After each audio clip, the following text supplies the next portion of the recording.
सलाम इंडिया, आप देख रहे हैं इंडियन क्राइम न्यूज। अभी महाराष्ट्रामध्ये विशालगडमध्ये जी घटना झाली त्या संदर्भात सन्माननीय जिल्हाधिकारी साहेब यांच्याकडे आलो होतो आणि आत्ताच त्यांना निवेदन दिलेलं आहे। हे निवेदन पक्षाचे राष्ट्रीय अध्यक्ष खासदार बॅरिस्टर असदुद्दीन ओवैसी साहेब, महाराष्ट्राचे अध्यक्ष माजी खासदार इम्तियाज जलील साहेब, महाराष्ट्राचे कार्यकारी अध्यक्ष डॉक्टर गफ्फार कादरी साहेब आणि मराठवाड्याचे अध्यक्ष फिरोज नाना साहेब यांच्या आदेशाने हे देण्यात आलेलं आहे। आज बीड जिल्ह्याच्या वतीनं सन्माननीय जिल्हाधिकारी साहेब यांची भेट घेतली आणि विशालगडावर जी घटना झाली त्याची या ठिकाणी आम्ही निंदा केली आणि त्याचा निषेध व्यक्त केला।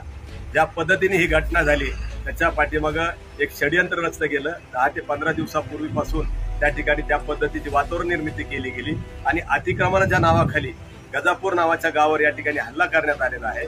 विशालगडावर जे अतिक्रमण आहे ती भूमिका त्या ठिकाणी माजी खासदारांनी घेतली की अतिक्रमण काढलं पाहिजे, हा शासनाच्या कारवाईचा भाग झाला, त्याला तुम्ही हातात कायदा घेऊ शकत नाहीत।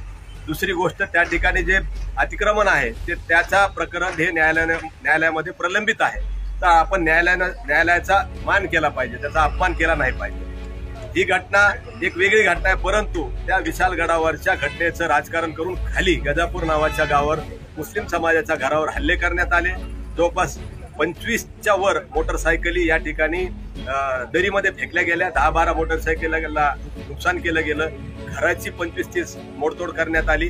त्या ठिकाणी आपण व्हिडिओ पाहिले असतील, मस्जिदीची तोडफोड करताना आपल्याला ठळक लोक दिसत आहेत। त्या घटनेचा आणि याचा संबंध नसताना धार्मिक स्थळांना या ठिकाणी लक्ष केलं जात आहे आणि निश्चितच महाराष्ट्रामध्ये असं वातावरण नव्हतं। हे काय उत्तर प्रदेश गुंडाचं राज्य नाहीये, या ठिकाणी गुंडासारखं राज्य महाराष्ट्रामध्ये या भारतीय जनता पार्टीच्या सत्तेमध्ये माजी खासदार या ठिकाणी करतायत आणि या ठिकाणी त्यांना महाराष्ट्रामध्ये कुठं दंगली घडवायचं का अशा प्रकारचा संशय आम्हाला या ठिकाणी येतोय। म्हणून आम्ही बीड जिल्हा एमआयएमच्या वतीनं निवेदन दिलं। याच्यामध्ये जे समाजकंटक आहेत ज्यांनी ही घटना केलेली आहे, जी निंदनीय घटना आहे, त्याच्यावर UAPAच्या अंतर्गत गुन्हे दाखल करून त्यांना अटक केली पाहिजे।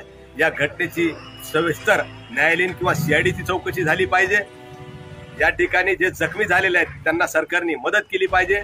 जे घरांची मोडतोड झालेली आहे किंवा वाहनांची मोडतोड झालेली त्याची नुकसान भरपाई शासनाने केली पाहिजे। आणि जे सगळ्यात प्रमुख याच्यामध्ये एक झुंड येतो आणि त्या झुंडीमध्ये लोक आता अशा प्रकारचे हिंसाचार करतात आणि प्रशासन बघ्याची भूमिका घेते। IPS सारखा त्या ठिकाणी अधिकारी असताना, पोलीस प्रशासन असताना, संरक्षण असताना त्यांच्या संरक्षणामध्ये अशा पद्धतीची घटना होती। जे पोलीस अधिकारी त्या ठिकाणी कर्तव्यावर होते त्यांना या ठिकाणी सरकारने ताबडतोब निलंबित करावं, या मागण्यासाठी आम्ही सन्माननीय जिल्हाधिकारी साहेबांकडे आलेलो आहोत। आमचं निवेदन त्यांना सादर केलेलं आहे। जर 2 दिवसात त्याच्यावर कारवाई झाली नाही तर खासदार इम्तियाज जलील साहेब यांच्या आदेशानुसार 19 जुलैला शुक्रवारी या ठिकाणी आम्ही मोर्चा किंवा धरणे या जिल्हाधिकारी कार्यालयाच्या समोर करणार आहोत, अशी आमची मागणी।